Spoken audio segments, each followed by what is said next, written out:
Konteksto ng Second Corinthians is yung mensahe ni Pablo sa mga taga-Korinto, ikalawang sulat niya, dahil nga sa pagpasok ng mga tagalabas, no?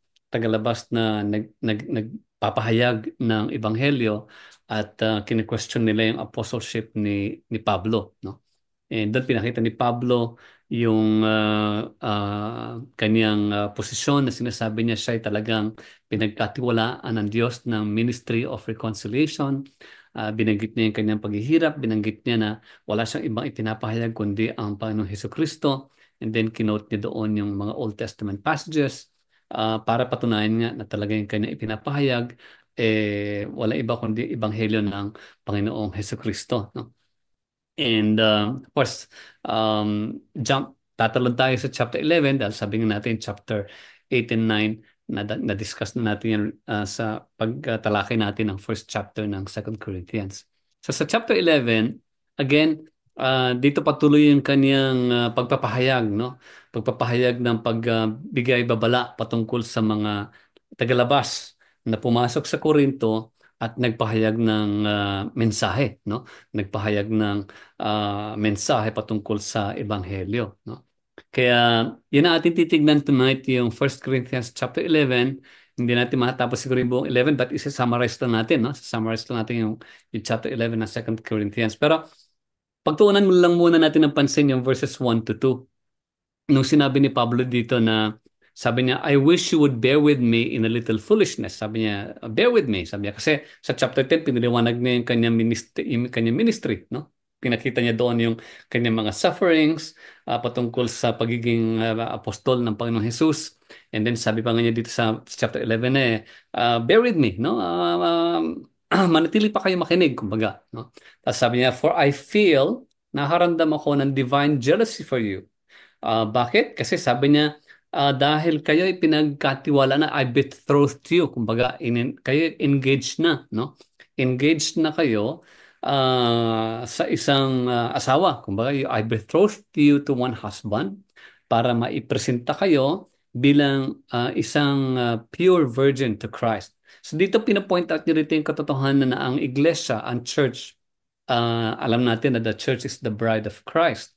So dito ina-apply ni Pablo sa local church, sa Corinthian church, yung sinasabi niya na kayo ay engaged na kayo, no? Na-engaged na kayo kay Kristo Jesus para maipresenta kayo na karapat-dapat, kumbaga, no? Pure virgin to Christ na siyang groom, no? Husband ng church. Metaphorically, again, makikita natin dito yung poetry, metaphorical, yung hindi literal interpretation but rather metaphorical, taking into account yung literature behind this, no? So overall yung teaching na the church is the bride of Christ. So sabi ni Pablo dito, ako meron akong divine jealousy, no? Dahil kayo, referring to the church, kayo is of course kasama si Pablo doon as part of the church, no? Pero yung point niya dito is yung mga Israelites noon, no? Yung mga Israelites noon was also described as the bride of the Father, no? Makikita mo yan sa Old Testament passages, sa Isaiah, sa Jeremiah, sa Ezekiel. Pinapakita doon na yung Israel as a chosen nation was also betrothed to God. Ano ibig sabihin yan? Dalawa yung bride ng Diyos? Hindi. Remember, the Old Testament is a shadow of the New. Notice? The Old Testament, yung Old Testament, anino ito ng mga kaganapan ng New Testament, no? So, yung engagement ng church, no, kay Christ is similar sa pahayag ng mga propeta noon sa mga taga-Israelita, no? And alam natin na sa New Covenant, under the New Covenant na ating pinag-aralan sa chapter 3, nakita natin doon na under the New Covenant is yung God's people is no longer composed of an ethnic nation, yung mga anak ng Diyos, yung kanyang mga tauhan at tauhan ng Diyos, hindi na lamang ito limitado sa isang ethnic race, no, sa mga Hudyo, but rather ito ay applicable na rin sa mga Hudyo at sa mga Hindil, no, non-Jews, no, the Jews and Gentiles alike. Kaya ngayon church ngayon is composed of both Jews and the Gentile, no?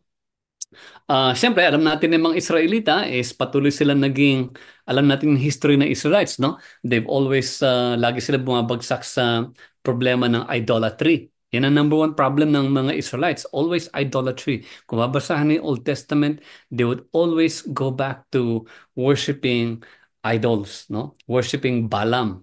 Bakit ganon? Bakit lagi sila bumabagsak? Kasi ina-adapt nila yung practice ng mga neighboring countries nila, no? Na yung neighboring countries nila, yung gods nila, yung mga Diyos ng mga neighboring countries, merong idols, merong visible representation. So yun ang problema ng Israelites. They always fall sa sin of idolatry dahil nga sa they end up worshiping a different God, no? Samantalang sinabihan sila na, Hear, O Israel, the Lord thy God is one, meaning iisa lang ang Diyos. Hindi yung Diyos ng mga foreign nations, but rather there is only one God, and that is of course the God who has delivered them from Egypt, no? So, hindi so alam ni Pablo dito yung nangyari sa mga Israelites na they've always been falling sa sin of idolatry, no?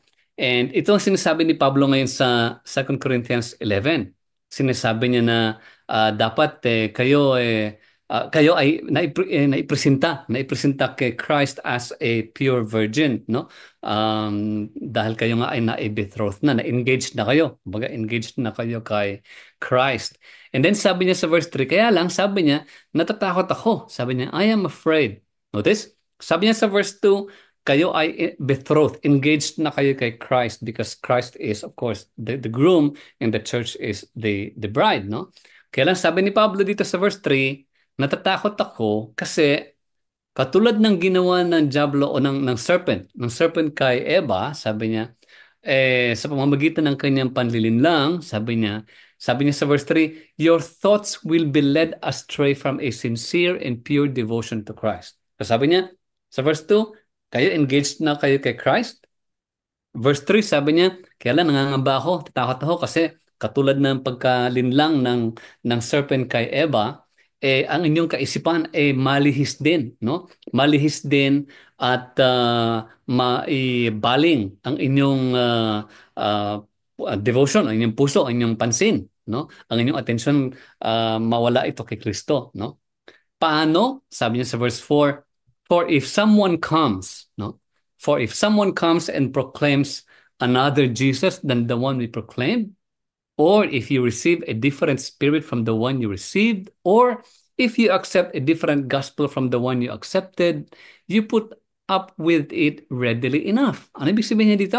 Sinasabi niyang, natatakot ako, katulad ng pagkalinlang ng ahas, no? Ng serpent kay Eva, kayo baka malinlang din kayo dahil pagka merong dumating sa inyo at nagpahayag ng Jesus na naiiba sa aming ipinahayag, o tumanggap kayo ng spiritong naiiba sa inyong unang natanggap, o tanggapin ninyo ang ibang ebanghelyo na una ninyong tinanggap, tinotolerate ninyo. You put up with it readily enough. Tinatanggap ninyo ito. Sabi niya ganun. So, ang warning dito ni Pablo is yung manatili ang iglesia na maging pure. Yung pure meaning hindi sinless but rather yung pure yung devotion nila kay Christ. That they would follow Christ and Christ alone. At hindi sila malinlang tulad ng nangyari kay Eva, nalinlang. Sabi niya, huwag kayong malinlang dahil baka pag may dumating sa inyo magpahayag ng ibang Jesus, maniwala kayo o tanggap kayo ng magpahayag ng ibang espiritu, magpahayag ng ibang ebanghelyo, baka tanggapin niyo ito at itolerate ninyo, no? Yun ang parang apprehension, takot dito ni Pablo, no? So, and then sinabi niya sa verse 13, yung mga nagpapahayag ng ganun, sabi niya, such men are false apostles, no? Deceitful workmen, disguising themselves as apostles of Christ, no? So nabigay siya ng babala na itong mga ito, they disguise themselves.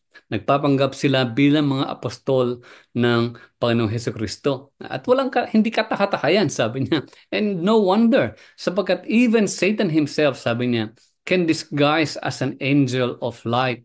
So, sabi niya, it is no surprise, sabi niya, kung yung kanyang mga servants, tayo dapat magulat kayong kanyang mga alagad, magdi-disguise din, magpapanggap din sila bilang alagad ng katwiran, no? They will disguise themselves as servants of righteousness, no? So yun yung sinasabi ni Pablo dito na ang iglesia is engaged na kayo kay Christ, no? And mag-iingat kayo because katulad ng ginawa ng Diablo kay Eva, nilinlang niya, baka kayo malinlang din. Paano tayo malilinlang kung may nagpapahayag ng ibang Jesus, no? Nagpapahayag ng ibang espiritu, nagpapahayag ng ibang ibanghelyo. So again, napakahalaga dito na makita natin uh, yung punto ni Pablo dito na binabalaan niya ang lokal na iglesia sa Corinto, which of course applicable sa atin, binabalaan niya na huwag tayo papalinlang, no? Huwag tayo papalinlang sa mga nagpapanggap na alagad ng katwiran. Notice yung sabi niya sa verse 14 and 15 na they disguise themselves as servants of righteousness, disguising as apostles of Christ. So sabi ni Pablo dito, mag-iingat dahil baka nga kayo rin malinlang ng mga nagpapanggap na sila ay ibang ministro ng katwiran. Yun palang layunin nila is ilihis kayo sa inyong devotion, sa inyong pagbibigay ng karapat-dapat na atensyon, pagsamba, no? Sa tunay na Jesus na aming ipinahayag. Yun ang punto ni Pablo doon. So, very important na balikan natin yung nangyari kay Eve. Bakit ginamit ni Pablo dito sa verse 3, bakit ginamit niya yung nangyari kay Eve? Sabi niya, I am afraid that as the serpent deceived Eve, katulad ng paglilinlang na ginawa kay Eva, baka mangyari sa inyo. Kinakailangan balikan natin yung nangyari kay Eve, di ba? If you go back to Genesis chapter 3, verses 1 to 13, doon narrated doon kung paano nalinlang, no? Nalinlang ang ang tao, si Eva in particular, at saka si Adam, no?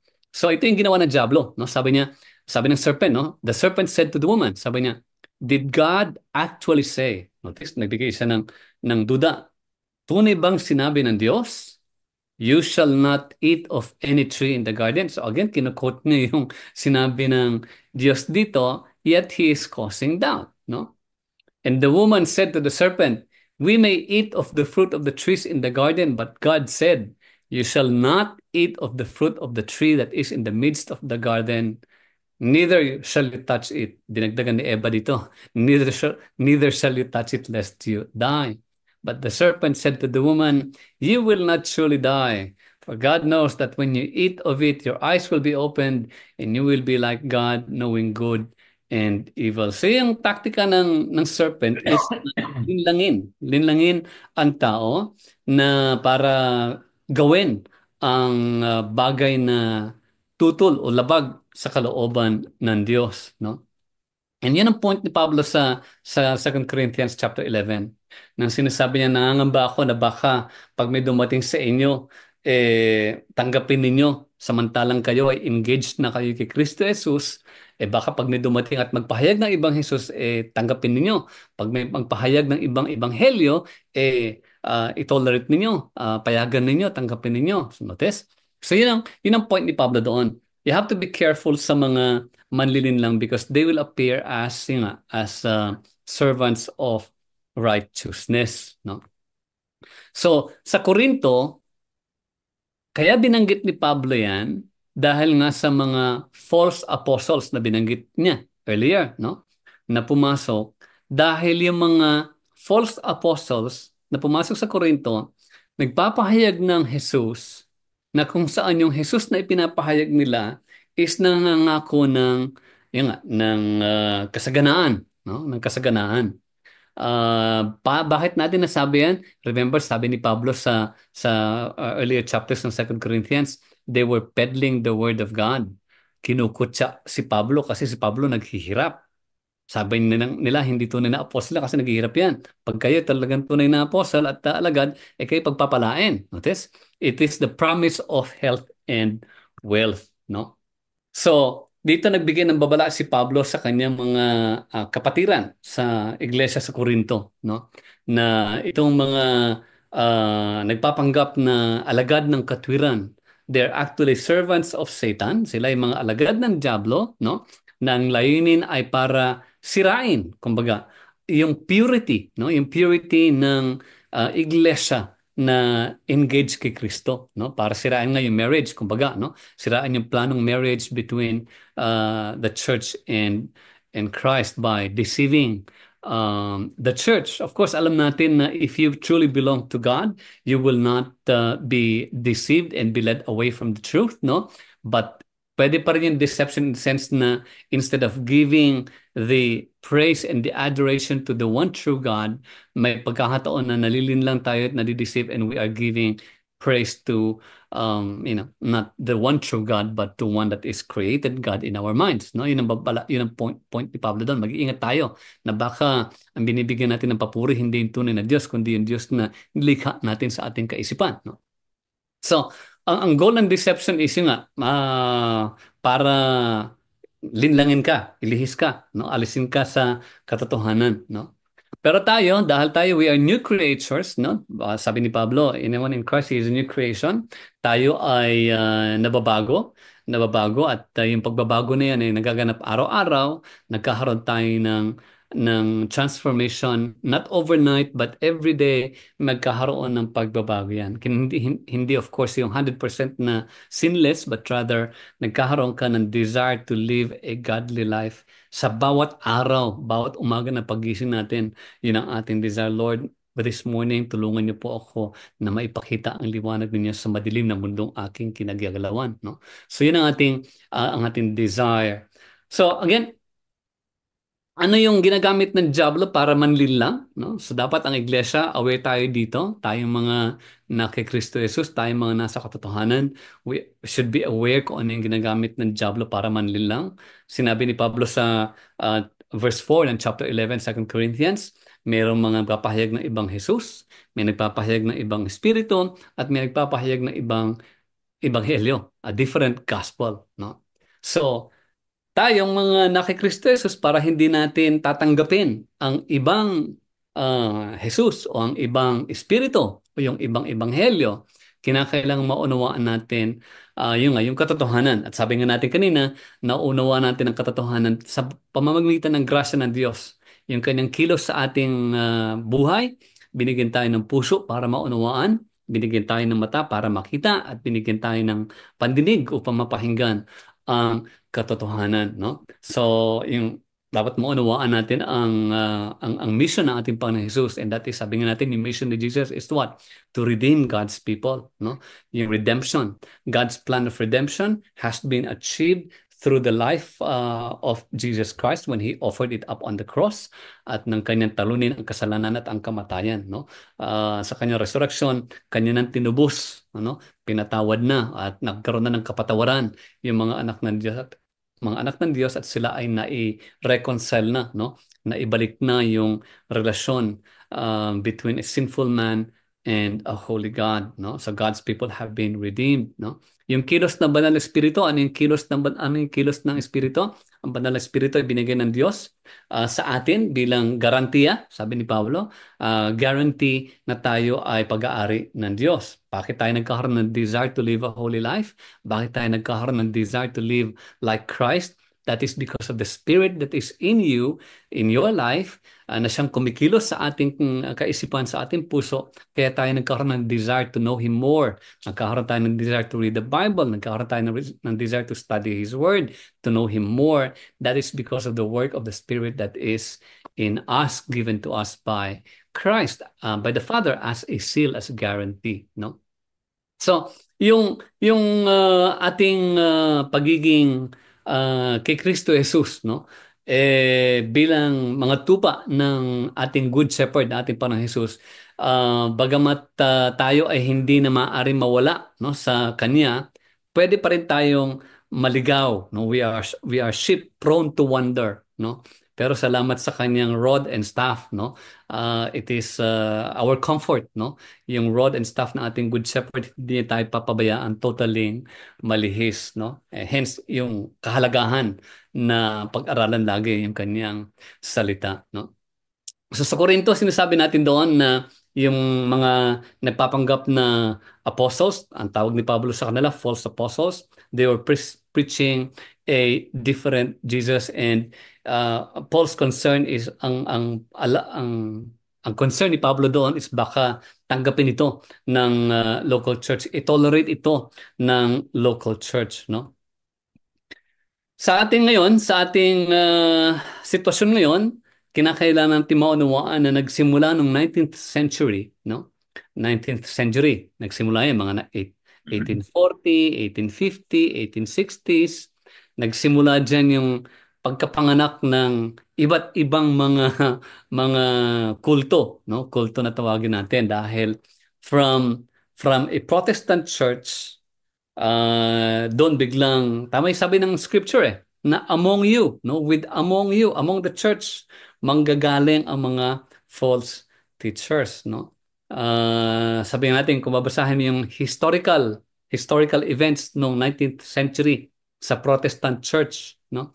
Sa Protestant church, nanggaling dyan ang Mormonism, nanggaling dyan ang Jehovah's Witnesses, ang Seventh-day Adventist, nanggaling yan sa isang Protestant church noong 19th century, no? Ang Iglesia ni Cristo, kay Manalo, nanggaling din yan sa Protestant church. All this nangyari noong 19th century, and they started proclaiming a different Jesus, no? Jesus. Ang worst thing, siguro pinakagrabe na at delikado na pumapasok sa iglesia ngayon is yung tinuturo na name it and claim it na Jesus, no? That is obviously false teaching. That is a different Jesus. Bakit? Kasi ginagamit nila yung in Jesus name, bilang isang parang mantra, no? Parang isang magic word na kinakailangan mong gamitin para matanggap mo yung iyong pinapanalangin. Yun ang teaching ngayon ng isang grupo, yung prosperity or health and wealth gospel, no?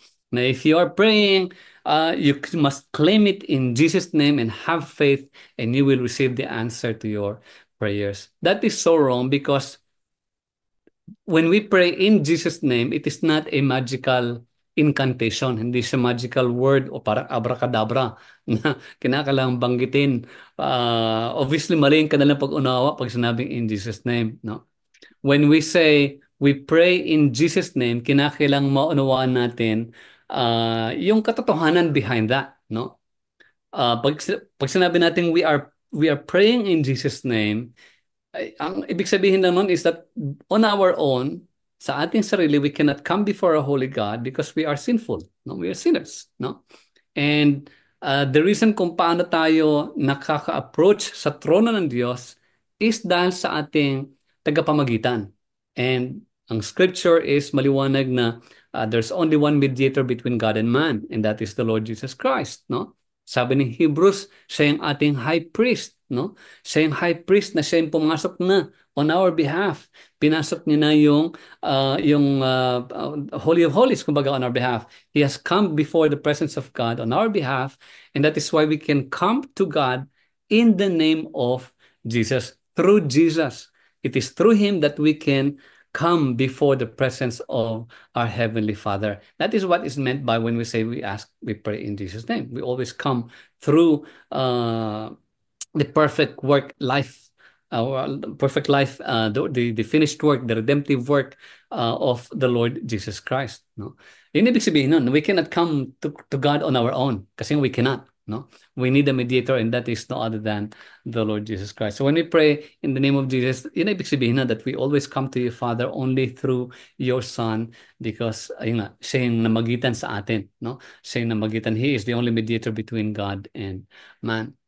So importante makita natin dito na yung Panginoong Jesus na itinuturo ng Scripture, ng Biblia, dapat solid yung ating understanding. Solid yung ating pag-unawa sa tinuturo ng ating Panginoon. Dahil pagka naunawaan natin yung tinuturo ng Panginoong Jesus, hindi natin paniniwalaan yung tinuturo ng iba na ito, hilingin mo ito in Jesus' name, no? At matatanggap mo yan, no? That is obviously praying a different Jesus, dahil hindi pinangako ng Diyos na tayo ay yayaman sa mundong ito pag tayo'y nanalangin sa kanyang pangalan, no? tignan natin mismo yung salita ng ating Panginoong Hesus, no? Hindi ko na sinabi lahat dito kasi nga madami teaching ng Panginoong Hesus patungkol sa sa sa sa kayamanan, no? In fact, nung may lumapit sa Panginoong Hesus, yung rich young ruler, no? Marami siyang kayamanan, sabi niya, Panginoong Hesus, what must I do, no? I want to follow you, what must I do? Para magkaroon din ng eternal life, no? Sabi ng Panginoong Hesus, ipamigay mo lahat ng mga kayamanan mo sa mahirap at sumunod ka sa akin. Notice? Nanlumo yung mayaman kasi hindi niya kayang ibigay. Hindi niya kayang pakawalan yung kanyang kayamanan. Notice? So, yun ang ilan sa mga teachings ng Panginoong Jesus. Maliwanag sinabi niya sa John 15, no? Na sinabi niya dito sa mundong ito, if the world hates you, sabi niya, know that it has hated me before it hated you, no? Sa mundong ito, magkakaroon tayo ng paghihirap. The world will hate us because the Lord Jesus Himself was hated, no? And this world is all about wealth, no? It's all about wealth and the promise of immortality, itong mundong ito, no? Sabi ng Panginoong Jesus sa John 16, I have said these things to you, that in me you may have peace. In the world you will have tribulation. But take heart, I have overcome the world. So again, maliwanag na dito sa mundong ito, hindi giginhawa ang buhay natin. No? There will be tribulation, there will be suffering. No? Matthew 8:19, a scribe came up to Jesus. Sabi niya, Teacher, I will follow you wherever you go. And Jesus said to him, Foxes have holes, birds of the air have nests, but the Son of Man has nowhere to lay his head. This mahirap. Mahirap sumunod sa Panginoon dahil siya mismo walang matutulugan. Yet yung tinuturo ng 19th century na mga preachers ngayon is pag nanalangin ka sa pangalan ng Jesus, ay yayaman ka, kikita ka. Notice? They are preaching a different Jesus. Sabi nga ni Pablo, that is false. That is deception. No? Sa Mark chapter 8, no? Again, encounter ito ng Panginoon Jesus sa mga nagsasabing gusto sumunod sa kanya. Sasabi niya, calling the crowd to him with his disciples, he said to them, ito yung sabi ng Panginoon sa mga disipulo at sa mga nakikinig, if anyone would come after me, let him deny himself, take up his cross, and follow me. For whoever would save his life will lose it, but whoever loses his life for my sake and the gospel's will save it. Notice? For what does it profit a man if he get to gain the whole world and loses his own soul? Again, maliwanag, pinapakita ng Panginoon dito na hindi kaya yaman at aasenso sa mundong ito. No? Magkakaroon talaga ng paghihirap sa mundong ito. Maliwanag sinabi niya sa Matthew 6:19-24, do not lay up for yourselves treasure on earth, no?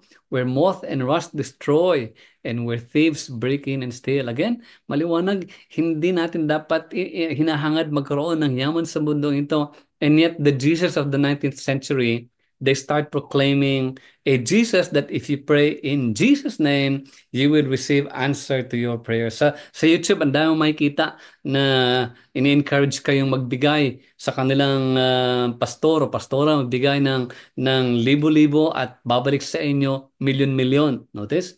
That is clear deception. That is false teaching. The Lord Jesus did not teach that.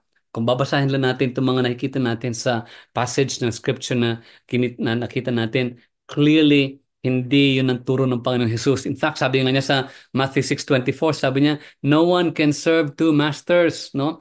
For either he will hate the one and love the other, no? He will be devoted to the one and despise the other. You cannot serve God and money. And yet, itong 19th century and prosperity gospel, yung health and wealth movement, ang kanilang tinuturo is how to have more money. Obviously, the Jesus they are preaching is not the Jesus of the Bible, but a Jesus that is created in their own minds so that they can have your money para maengganyo kayo magbigay ng pera sa kanila. That is so wicked and that is so evil. That is greed. That is selfish, no? That is selfish enough. Sabi nga na Panginoon Jesus, where your treasure is, there your heart will be also. So kung yung puso natin is habol natin ang mga makamundong bagay, then ibig sabihin, kung ang kayamanan natin is mga makamundong bagay, then nandoon ang ating puso. No? So let us be reminded about the teaching of Christ regarding materialism. Itinuturo ng health and wealth prosperity gospel obviously is false. That is unbiblical. That is not according to the teachings of Christ. Sa Old Testament, sabi ng Proverbs 23, do not toil to acquire wealth, no? Be discerning enough to desist, no? Wag mo ubusin yung lakas mo at oras mo para lang kumita at para lang magkaroon ng kayamanan, no? Dapat we should be able to discern enough to desist. Bakit? Kasi sabi ng Panginoon Jesus nga, sa binasa natin kanina, lay not for yourselves treasures on earth, no? But rather lay up for yourself treasures in heaven. Sinabi din niya ni Pablo sa Colossians chapter 3, no? Nang sinabi niya doon na put to death therefore, dahil ikaw ay naka Kristo Jesus ka na, sabi sa verse 2, set your minds on things that are above, not on things that are on earth. Kasi you have died na eh. Meaning yung flesh mo, namatay na yan kay ano eh. And your life is now hidden with Christ in God. No? So that when Christ appears, then you also will appear with Him in glory. Kaya sabi niya, put to death. Pag tayo naki Kristo Jesus na, put to death what is earthly in you. Ano yung earthly sa atin? Tayo mga Kristiyano, dahil nga nasa katawan pa tayo. Ano yung mga earthly things na nasa katawan natin? Yung sexual immorality, desire for sexual immorality, no? Yung impurity, passion, evil desire, and covetousness, which is idolatry. Ano yung covetousness? Gusto ko pa magkaroon ng ganito. Kaya ipag-pray natin, angkinin natin, i-claim natin in Jesus' name. Ang gusto ko pa magkaroon ng ganito. That's covetousness. Sabi ni Pablo, that is idolatry. Iwasan tayo mga nahi Kristo. Sabi ni Pablo, we are to put to death these things. And yet, ang tinuturo ng mga prosperity gospel preachers is what? Ganito, greediness. You want more? Pray it, claim it in Jesus' name. Isisigaw pa nila yung in Jesus' name as if parang pag sinigaw mo yung in Jesus' name, may kapangyarihan yung pagsigaw mo, no? First John, sabi ni Apostle John, do not love the world, neither the things that are in the world, no? If any man love the world, the love of the Father is not in him, no? For all that is in the world, the lust of the flesh, the lust of the eyes, and the pride of life is not of the Father, but is of the world, no? The world passes away, and the lust thereof, but he that does the will of God abides forever. So clearly, marami talaga, no? Marami talagang passages sa scripture, hindi ko nababanggitin lahat, no? Marami passages sa scripture na magpapaliwanag na yung turo ng Panginoong Jesus is ituon ang ating atensyon sa kanyang kaharian, no? Sa mga hindi nakikita. Remember, sabi ni Pablo, focus on things that are unseen. Sinabi din ng Panginoong Jesus yun, di ba? Lay for yourselves treasures in heaven, no? Ang ating focus is unseen, hindi yung mga materialistic na bagay. Kaya clearly, makikita natin dito na yung nagtuturo ngayon ng even nagsimula ng 19th century about claiming it in Jesus' name, using the name of the Lord in vain. Obviously, they're preaching a different Jesus that is false teaching, that is not according to a scripture, that is greediness. That they're teaching man, as tayo, tinuturuan nila tayo maging greedy, maging covetous, na angkinin pa natin to, hingin pa natin ito, no? Instead, yung sabi ng Panginoon Jesus na deny yourself, no? If you want to follow me, deny yourself. I-deny mo. Ano ibig sabihin ng denying yourself? Deny yourself talagang yung mga clearly yung kagustuhan mo for yourself, no? I-deny mo yan. Denying ourselves, kinakailangan it takes a lot of sacrifice, no? And then we follow Christ, no? Denying ourselves, deny the self pleasures, no? Yung sariling pleasures, i-deny mo yan, and we follow Christ. So clearly, yun ang kinatatakot ni Pablo, no? Yun ang kinatatakot ni Pablo sa Corinto, mga false apostles. Yun din ang kanyang binanggit doon sa kay Timothy, no? Na sinabi niya na if anyone teaches a different doctrine, no? And does not agree with the sound words of our Lord Jesus Christ, sabi niya, he is puffed up with conceit and understands nothing. Sabi niya, he has an unhealthy craving for controversy, no? Kaya sabi dapat iwasan 'yan, no? Again, sinabi niya kay Timothy, for the time is coming when people will not endure. Hindi nila titiisin yung sound teaching, yung tamang doktrina, no? But dahil kanilang nangangating kanilang mga tenga, mas gugustuhin nilang makinig doon sa mga gusto nilang mapakinggan, no? At dahil doon, they will turn away from listening to the truth and wander off into myths. Again, these are not true Christians, no? Who will listen, who will turn away from the truth and they will wander off into myths. No wonder maraming mega churches doon. Makikita mo, bakit kaya ang dami? Ang tao doon sa iglesia na yun. Bakit? Kasi yung kanilang mga ngaral, tinuturo ang yayaman ka at ikaw ano ka, magiging malakas ka, no? Hindi ka magkakasakit. Kung may sakit ka man, gagaling ka in the mighty name of Jesus. Automatic yun. Parang gano'n, no? Kung hindi ka gumagaling, mahina kasi yung faith mo. Dapat i-claim mo. Notice? Clearly, that is not the truth.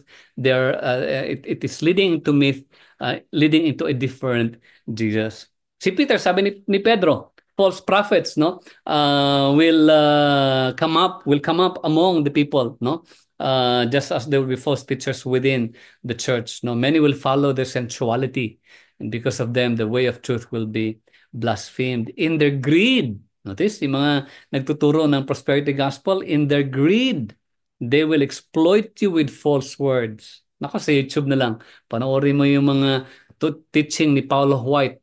Talagang gusto niya, ibigay mo yung kotse mo ibigay mo yung bahay mo sa iglesia niya at pagpapalain ka raw ng mas higit pa. Notice? In their greed, sa kanilang greediness, they will exploit you with false words. No? Kasi na Kenneth Copeland, na Joel Osteen, be careful with those kinds of teaching. No? Sadly, pumapasok yan sa mga small churches. No?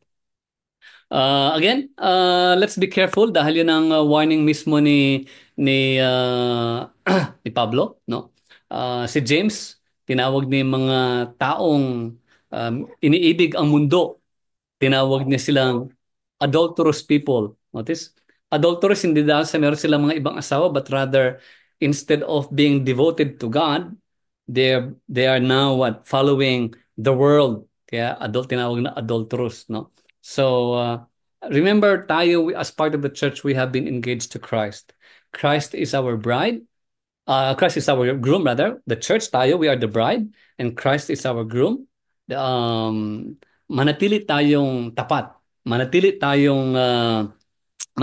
tayong pure, virgin, no, before our Lord Jesus Christ, so that when the time comes, we will see Him face to face. No, we will see Him. Yeah, we will see Him in all glory, no, and we will be like Him. Yun ang pangako ng Scripture. So yun ang point ni Pablo dito sa